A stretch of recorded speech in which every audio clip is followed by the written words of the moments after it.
पश्चिमी उत्तर प्रदेश में इस बार मानसून की बेरुखी से किसानों से लेकर आम आदमी तक परेशान नजर आ रहा है, जिससे मुरादाबाद जिले के लोग भी अछूते नहीं रहे हैं। इस बार बारिश कम होने से प्रभावित हुई फसल को लेकर भारतीय किसान यूनियन और राजनीतिक के पदाधिकारियों ने कलेक्ट्रेट पर कई सूत्रीय मांगों को लेकर प्रदर्शन किया। इस दौरान उन्होंने मुरादाबाद को सूखाग्रस्त जिला घोषित करने की मांग को लेकर मुख्यमंत्री को संबोधित जिलाधिकारी को ज्ञापन सौंपा। आपको बता दें कि इस बार के मानसून में औसत से कम बारिश होने से किसान खासे चिंतित हैं, जिसकी वजह से लगातार मुरादाबाद को सूखाग्रस्त जिला घोषित करने और किसानों को मुआवजा देने की मांग हो रही है, क्योंकि कम बारिश होने की वजह से फसल को भी नुकसान पहुंच रहा है। इसके साथ ही किसानों की लागत बढ़ने से उन पर कर्ज के बोझ में भी इजाफा हुआ है, लेकिन जिले में बारिश कम होने से फसल की उपज काफी हद तक प्रभावित हुई है, जिसकी वजह से किसानों की हालत बद से बदतर नजर आ रही है। गौरतलब है कि इस बार कम बारिश होने की वजह से किसानों की खेती का खर्चा बढ़ गया है, इसके साथ ही फसल की उपज प्रभावित हुई है। हालांकि जिला प्रशासन भी इसे मान रहा है, लेकिन अधिकारियों का कहना है कि जिले को सूखाग्रस्त घोषित करने से पहले हर पहलू पर गौर करना होगा।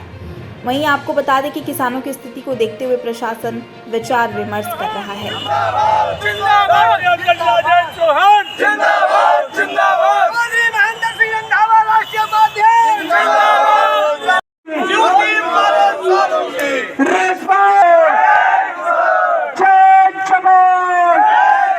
देखिए, मुद्दा है, सबसे पहला तो बड़ा मुद्दा जो है इस टाइम सूखे की स्थिति। बारिश नहीं हुई और बारिश होने के बावजूद हम लोग तबाही पर पहुंच गए हैं। हमने जो नाज, जो हमारे पैसे, जो भी कुछ थे चीज़ बेच के हमने डीजल फूक के खेती पाली है। हम लोग बर्बाद हो गए। हमारी सरकार से मांग है, सरकार बनाई है, सरकार माई बाप है।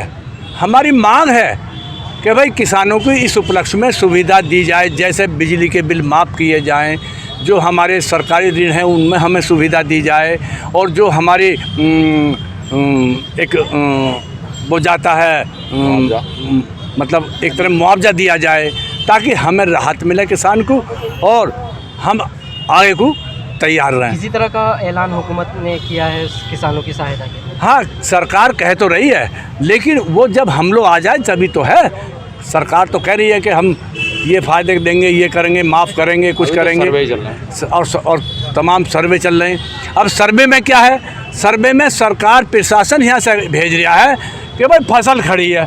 फसल का तो हमें पता, हमने घर बेच के, बालकों की जेवर बेच के कैसे कैसे फसल पाली है ये हम जान रहे हैं। अगर हमारे ही ना पैदा होगा तो देश कहाँ से खाएगा, और हम अगर सरकार ने हमारी मदद नहीं की तो किसान का मनोबल टूट जाएगा और किसान फिर ऐसी स्थिति को बर्दाश्त नहीं कर पाएगा और उसकी भरपाई सारा देश करेगा। देखिए, अगर हम रेनफॉल के आंकड़ों को देखें तो निश्चित रूप से विगत 5 वर्षों का जो औसत रहा है उसकी तुलना में इस बार बारिश काफ़ी कम हुई है। इसको दृष्टिगत रखते हुए शासन स्तर से निर्देश दिए गए हैं कि 14 तारीख तक सर्वे करा लिया जाए। इसमें एडीएम फाइनेंस की अध्यक्षता में एक कमेटी बनाई गई है जो इस समय सर्वे का काम कर रही है, और हम निर्धारित समय से पहले अपना सर्वे पूर्ण करके जो भी फील्ड की वास्तविक स्थितियाँ होंगी उसको शासन को अवगत कराएंगे, और इस प्रकरण में शासन द्वारा अग्रिम निर्णय लिया जाएगा। अभी तक जो प्रारंभिक हम लोगों के पास रिपोर्ट है, निश्चित रूप से धान की फसलें प्रभावित हुई हैं, कुछ गन्ने की फसल प्रभावित हुई है और दलहनी फसलें भी हमारी प्रभावित हुई। नुकसान का अनुमानित औसत क्या आएगा इसके बारे में जो फील्ड सर्वे चल रहा है उसकी रिपोर्ट आने के बाद ही अंतिम आंकड़े हमारे सामने आए। देखिए, आज किसानों ने अपना ज्ञापन दिया हुआ है, उनकी मांग है कि जिले को सूखाग्रस्त घोषित किया जाए, तो उनकी मांग का भी हम लोग संज्ञान ले रहे हैं, और प्लस जो फील्ड के वास्तविक तथ्य हैं, जो स्थितियाँ हैं, उससे भी हम लोग शासन को अवगत कराएंगे।